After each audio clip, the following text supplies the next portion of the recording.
Everybody, and welcome to the channel. Today we're going to be going through the May Day Maze event in Animal Crossing's New Horizon. I'm kind of going to go through my thoughts on the event, what I thought, how it was, what I thought about it, and kind of go over also a complete-ish guide of how to actually complete the maze. This whole video will go from start to end, from when I got to the maze, end of the maze, and kind of some surprises that are within the maze that we're going to take a look at as well. I think it was fun. I think it's for the first kind of big event, besides the Easter event on Animal Crossing, it was really good. It's like anything, the first thing you're going to do is going to go to Nook, you're going to get the ticket for the May Day event, you're going to go to the airport, talk to our good friend Orville, and he's going to ask you actually, because he already has a ticket behind his desk. You're going to use the May Day ticket, and we're going to take off. Which is kind of fun, because he's actually going to take all of your tools away, which I was not expecting, because I thought, okay, we'll go to the island, we'll have our tools, we'll just blow through this maze, no problem at all. Fortunately, as Orville says, he's going to take all of our tools away, all of our resources, and we'll kind of be left empty-handed when we get to the island. Which I thought was kind of a cool idea, you know, actually going there and having to solve it without using your typical tools and resources you would use when you go to islands or anything in the game typically. And then when you get to the actual island, it's interesting. We're going to have the longest conversation we've ever had with Wilbur, at least that I've ever had with Wilbur. He's going to basically give you a walkthrough of the maze here. I think it's kind of funny, his dialogue here. He's, his typical very, pilot-like language he uses and kind of making fun of you that you don't have actually wings and you can't fly. It's a fun dialogue. I kind of liked how he went through everything. But again, it kind of what goes through here is a rescue service, so you'll be able to actually go back. So if you do mess up the maze, or you get stuck, or you get lost, or you just kind of want to redo it for fun, to be honest, I wouldn't do it a second time after completing it fully. It wasn't that fun. But so you'll get started. Again, you have no tools. So the first thing you're going to find is this lovely shovel. And the shovel is how you're going to actually start going through the maze and start making your way through. The big thing I didn't realize, and I should have before I started, was use the fruit sparingly. We'll go through this later as to why to use this fruit sparingly, but again, it's kind of to be able to complete the maze without having to restart. So eat the fruit, you'll dig up the tree, which is great. Now you gotta kind of find your way around. I got kind of lost here. I also couldn't get my guy over the actual hole, because I was like, all right, now where do I go? Because doing it the first time, you're not really sure how the maze actually works, so I just kind of ran around looking for what the next steps were, and I made sure to pick up literally everything. So I recommend guys pick up every item in the maze. You'll need every single item to actually complete this maze in order to get all the way through and get all the rewards. But overall, it's fun. I think for an event, based on Earth Day and kind of all the nature vibes, I think it was a cool idea to do the maze. And I always think it's kind of fun that Animal Crossing uses the things you can get for your actual island and all the other islands as well. Oh, and what I picked up there was the axe. Funny thing about the axe is I didn't realize it was actually a worn axe. So it surprised me when it ran out. So you'll see here that the axe is only going to have a certain amount of swings and disappears. So I'm going to go here. I'm going to break out my axe. Again, don't use your apples if you don't have to. Break out the axe, give it a couple whacks, and then I'm like, oh crap, I lost my axe. Now what am I going to do? I was like, well, shoot, and I was scared that the shovel was going to break too, so instead of actually digging the stumps up, I just did the whole sit and turn on the stumps. I was just terrified I was going to lose my shovel and get stuck in the maze again, which, I guess, it's fun to kind of do the whole sit and spit on the stumps, but, you do what you got to do, right? So now I had the apples, and I found the wood. I was like, right, well, there's wood, right? So what do I do with the wood? Because you can't eat it, you only can build with the wood and the sticks, so I kind of felt stuck at this point. And the rocks you can only, of course, break when you eat an apple or another fruit. So I figured, okay, we gotta use the apple, we're gonna break open this rock. Great, another apple. And then this is the best part. I found the tool bench, the workbench, which I'm like, all right, cool. So how are we gonna actually use this workbench? Are we gonna build something? And I thought it was kind of funny they gave you two recipes. Like, if you don't know the axe or the shovel getting to this island, I don't know how you got through the game to begin with. But if in that case, maybe you started a new character and you didn't actually have any tool recipes yet, so that was kind of helpful if you're in that scenario. All right, what can I craft? I can craft a flimsy axe, but that's not going to help me because I can't actually chop trees down with it. So I figured, okay, there must be a reason that you can only make the flimsy axe and the big bad axe. So I decided to run back to the maze again here. I kind of didn't know where to go at this point. So I was like, there's got to be a way to find a piece of coal to make our big bad axe. So So I can't run around this way going this way. And you notice again, it's kind of easy to figure out once you've gone around a couple times in the maze. You can't get too lost. The only annoying part is when you start doing the spin moves and you keep going in circles. You're like, all right, where do I actually hop? So when you use your apple, pick up the coal. Again, apples, use them sparingly. I knew at this point I probably shouldn't use the apple to get past that next tree. So I'd have to go back to the workbench, build our axe. Again, and my point to all you guys, if you haven't done this maze yet, is again, always use the apple sparingly and use the axe where you can. Because the axe will be able to, the next axe you build is a regular axe, so it will not break by the time you get out of this maze. So you're gonna make your way all the way back to the workbench. I'm gonna go here, I'm gonna go ahead and make my next axe. So I get the flimsy axe, and I thought it was kind of cool that they added this element in there where you had to craft, you know, again, making it more of a puzzle as well as a maze. What tools do you need? How do you build the tool? What resources do you need? I think they added that more of an element of fun as opposed to having to like run around and solve it. You actually solved it by quote unquote breaking the maze. So I thought it was cool that designers used things in the game like digging up trees, chopping down trees, things you usually do building your island or ravaging other islands, right? So again, we got the axe now. Now we gotta get all these apples. Because again, the apples are how we're gonna get past another part of this maze. I want to go over yellow. I'll be surprised at the end of how we get to. Actually, you can see down there in the down left corner. Those tickets. You need all of the apples to get those. If you even do one wrong apple, you won't have enough to get to that part of the maze. So again, guys, apples sparingly. So we're going over here, we'll grab an apple. Now we're going to get to actually my favorite surprise of this whole entire maze. I don't know if you guys already know.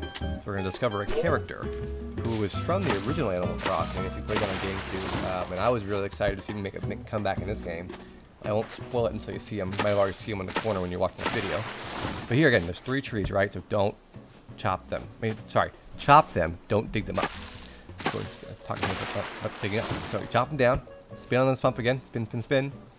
And then we're going to see our awesome, phenomenal friend. Wait for it. Who is it? It is Rover. And again, like I said, if you played the original game, you remember Rover was in the original Animal Crossing on GameCube. He was a great character. I thought he was kind of funny. He's witty. I was really happy to see him make a comeback, and this one kind of get put into this game. The dialogue here is pretty funny. It's basically about his old buddy Tom Nook, who we all know because he's been around forever. And he always has us under his lone foot, per se. And anyways, Rover is just kind of here hanging out. I guess apparently Tom Nook sent him here, which is why he was sent to a deserted island to hang out by himself. Who knows? It's just Tom Nook's weird way of, I guess. And then I thought, okay, awesome, maybe we could bring him back to my island, but apparently you cannot. You'll just talk to him about your island. He'll think your island's great, which everyone says your island's great. It's your island. And he decides, as opposed to actually coming to your island or asking if he can come stay, gives you a gift. To look at this gift later in the game. I think it's a cool gift. I'll pop it out right in this video. You guys can take a look at it. I think it's kind of cool. It harkens back to a few older games. It kind of has some symbols. This is okay. Now this part is really important. Do not chop this tree down. Do not chop this tree down. Use your shovel. If you use the shovel, you can get past all of these. Before we actually go that way, I forgot to have to go around here because there's actually tickets here. So you'll dig up the bush. You'll hop over the pole. Take your tickets. These are actually the bell vouchers, which you'll be able to exchange at Nook's cranny, which we'll see that after I edit this video. Again, like I said, do not cut this tree down. The reason being is all the apples you have in your inventory, you'll need at the next part of this. So you just dig up all the bushes here, which I keep getting stuck because I can't see where I actually am. So maybe move your camera close to me where I didn't move my camera. Then you're going to run all the way around the outside of the maze. I thought it was kind of cool. Actually, there were no fish. Earlier I was running around, there was no fish spawning in the ocean. It was just waves. Alright, so then we get to this part. 3 rocks. And there's 3 apples left. I didn't take the apples yet. I forgot to go get them because I was scared to use the apples. So I dug up all this. So you can go back. So what I can do here is I decided to just dig up the bushes and run back through the maze to go get the apples. So again, we're gonna go back and go find those apples, which is easy to get to because now you can just go straight. You're gonna break out your axe, chop down that tree, do our fun zippity-doo-dah stump spin, 1, 2, 3. And then we're gonna grab our apples and head back to those rocks. So again, if you even eat 1 extra apple, like I keep saying, you won't be able to get those bell vouchers up and start the maze over again, which would not be fun. Well, I guess it would be fun if you like doing this maze. For me, I just thought it was okay. And honestly, I could break these rocks, get the vouchers, and my kind of, again, overall in the maze, it was fun. I think it was just long enough where it was entertaining, but not too long where you got bored and didn't want to do it any longer. I think if they had made it any longer than what this was, you'd get bored and maybe like just stop doing it or just gotta get annoyed by it as opposed to having fun with it. But again, I think it was just that length where it was still a good time, but not where I got bored with the maze. Also, it wasn't that difficult. It was difficult to where you could figure it out, if that makes sense. You don't. I think the designers were smart to not make it so hard that you have to go into YouTube video, you have to go online and look up actually how to solve it.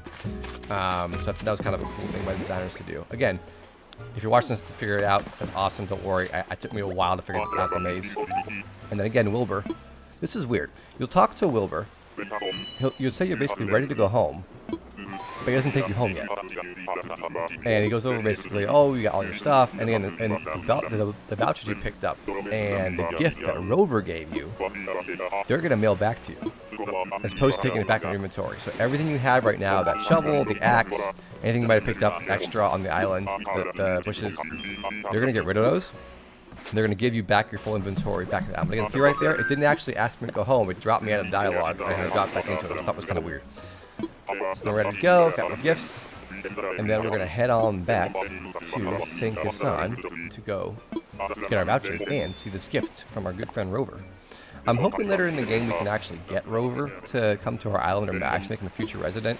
Though I could see the flip side of that of actually kind of being a fun thing throughout this game where Rover comes back for special events to kind of be like a special guest at all these cool things that they'll do down the road for other holiday events in the game.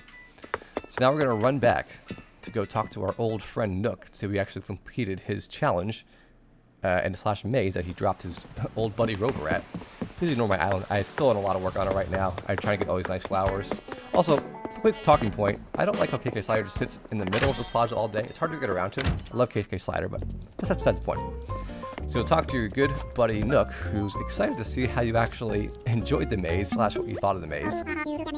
Again, I think I like the Nook dialogue. I think it can be fun. They put in some fun little quips in there.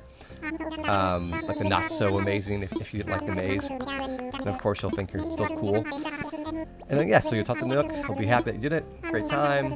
He's always excited to do all of his little Tom Nooking things he likes you to do. And to bring more business to the island, even though I'm not sure how doing a maze brought business to the island. Or extra people. Maybe Rover's gonna go talk about our island and other villagers that will come to your campsite. So now, you're gonna go to your mailbox. Like I said, remember they mail it to you. You're going to get your gift from Rover, and you're going to get the bell vouchers that they mail back to you. I'll pull them out right here. And then we're going to go take a look at that awesome gift from Rover. I think it's awesome. Might not like it. I think it's really cool. I think just because when you see it, you're going to see why. We'll go over it in a minute here. Of course, I always like to open my gifts before I go in the house or anything. I think it's always exciting to open the gifts. So, if you'll take a look at this lovely gift we got from Rover here, it's his briefcase, which I'm curious why he gave me his briefcase. I don't know if he got another one or he gave it just for fun or just old didn't want it anymore. But it's cool because if you take a closer look at it, oh yeah, we clap. Exciting case we got from Rover. There's a bunch of stickers from the games, so it all harkens back to some of the previous Animal Crossing games. I like the clap, as you can see. It's a fun emoji. So you got the bell, you got the leaf. You have the shovel, the bus on there, the bus stop, some of the turnips, the balloons. I think it was a really cool design, like, you know, travel case, but traveling in the world of Animal Crossing, which makes it kind of a fun, unique item. Not sure where I'm going to really put it yet in my house. Maybe a little travel corner room or a travel nook or something. I haven't really decided yet. I'll find out. I'll get there eventually with kind of what I want to do with it. I'm not really quite sure yet. But yeah, now we're going to go to our last thing, which is bell vouchers, which I actually hadn't done any bell vouchers prior to this maze, so I was actually interested to see how much they're even worth, because I didn't know before doing the maze. And then you'll see here, we'll get about 20, I think it's 27? Forget, we'll see. I think it's 27,000 bells. Maybe it's 28. I forgot how much I actually sold it for when I recorded this the first time. Let's see, I got... There's 9 tickets, 27,000, right? 28, 27, 27,000. So I was right. It was 27,000 bells, which is a decent amount of money. I mean, when you go to the different islands anyway, you'll typically get about, I'd say, 20 to 50,000 worth of resources to sell to the Nook stores. I think that was a good amount that they gave you for completing the maze, which is kind of cool. So that's my full May Day maze review / complete guide. Hope it was helpful for you guys if you haven't done the maze yet. If you have and was just watching just to watch the maze, I hope you enjoyed that as well. If you have any questions about the maze, please leave it in the comments below. If there are any videos you'd like to see in the future, let me know as well in the comments. Thanks for watching, guys. Enjoy your time in Animal Crossing. This game's amazing. See you in the next one.